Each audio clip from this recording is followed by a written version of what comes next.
Well, poverty and unemployment are still more widespread in Africa than in other emerging markets, but accelerating growth since 2000 has made the continent the world's second fastest growing region after Asia and the Middle East. Africa's rapid economic growth has brought about more active and prosperous consumers. And to discuss this growing trend, we're joined in studio by Bruce Layzell. He's GM at KFC's New African Markets. Thanks so much, Bruce, for joining us this afternoon. Pleasure. Well, looking at your strategy, you're looking to expand more aggressively onto the continent. Some would say about time, while others would agree with your carefully considered approach. When it comes to expanding on the continent, run us through the strategy you're running with. Well, we've been sitting with a business in South Africa for the last 40 years. And what people don't know, we've been in SADC countries for the last 20 years. So we have actually been in Africa for a very long time. For the last 4 years, we've been looking at sub-Saharan Africa and the growth that offers to us. So we have started out in 2009 with our first restaurant in Nigeria, and we now sit with 15 African countries, sub-Saharan African countries, because we also have a substantial business in Egypt and Morocco, which is run out of our Middle Eastern business.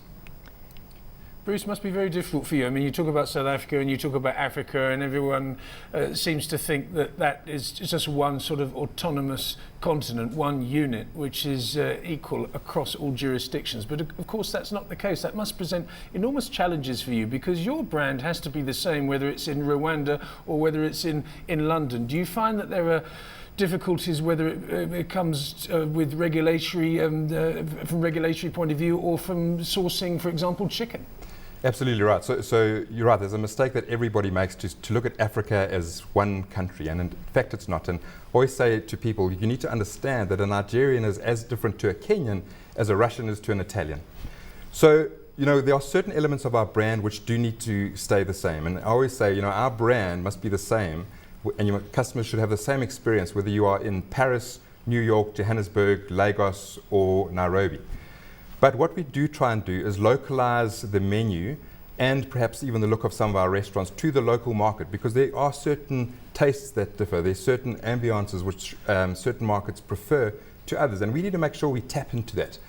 You cannot take your brands into Africa and just assume that what we've done in the past in South Africa is easily applicable across the continent. It needs to be customized, but at the same time, you need to stay true to the ethos of your brand and those elements that have made your brand successful throughout the world. It's a very fine balancing act that you've got to play here, and while you walk that tightrope, I mean, just how much of a reliance is there on your relationships then with your suppliers, and then of course local partners on the ground as well, because when we talk to businesses that have made a success on the continent, a strong emphasis placed on local partnerships. Absolutely, and that for us is the key to success on the continent, is we try and marry local expertise and local understanding of the country and the economics and the customer of the country with some KFC experience from around the world, or at the very minimum some QSR, quick service restaurant experience, and try and get those to mesh. So as an example, in Nigeria, we have a business that has been run there for the last nearly 100 years, married with one of our big franchisees from India,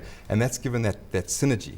You cannot go into a country and expect to run a brand if you don't understand how to run your business in that country, how the consumer works, and just simple things like how to start up a business, how to get access to a supply chain, how to import the things you need to import, etc.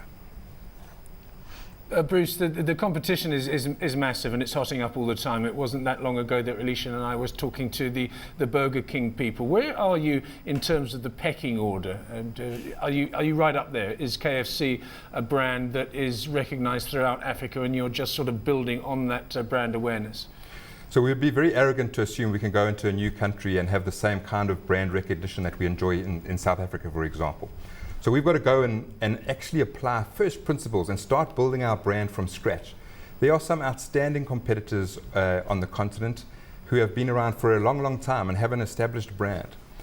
What is great though is we really enjoy competition because it keeps us on our toes. And we've enjoyed to see that how our entry into these new markets has actually changed the way the competitors have behaved. It's actually also had to change the way that the suppliers work in the market. And I think that as a whole, our entry has really made the entire QSR segment take a step up in terms of the design of assets as well as the quality of the product that's being sold.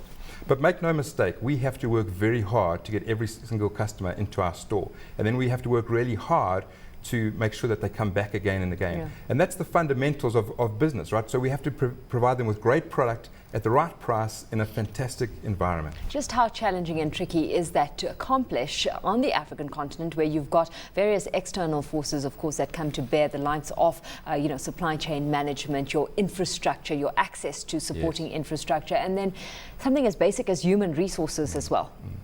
So running a business in Africa is very expensive and it takes a lot of work. So because we have a global standard, the specifications for our products here in South Africa are the same as Europe, are the same as America, are the same as Australia, need to be the same in Africa. So we have to go and source suppliers who are willing to invest a lot of money to raise their standards to what our global standards are. And that's a difficult sell, right? When they ask you, so we will do it, how many restaurants have you got? And on day one, we've got to say, well, none yet. But it's about creating partnerships, it's about building that relationship and painting the vision of what we want our brand to be. Fortunately, we've got great suppliers on board who have invested the money and who have raised their standards and are now supplying us. The problem is that comes at a tremendous cost. That means that you've got to ultimately charge more, and that means that you can cut off a lot of your consumer. So we've got to find ways of, over time, building capacity. I always say to my team and to the people I talk with, scale's everybody's friend. If we build scale in our environment, in our restaurants and the number of stores we have, we can offer scale to our suppliers. And if they get scale, they can reduce cost. And that will then flow through to the consumer, and we can start accessing more and more of the lower LSMs, as we're doing here in South Africa. Bruce, very, very quick one, last 30 seconds. How big is the potential? It's massive. So I always say there's 1 billion people in Africa who already, most of them eat chicken. We believe that we've got the very best chicken, so we believe we can tap into that. But always say there's two Africas. There's that 1 billion people, and there's all the potential and the growing GDPs and the stabilizing economies and the stabilizing politics. But there's also another Africa that's full of challenge. And you've got to really, really work hard to work through those challenges to get to the Africa that provides the opportunity. But the opportunity is there, no doubt.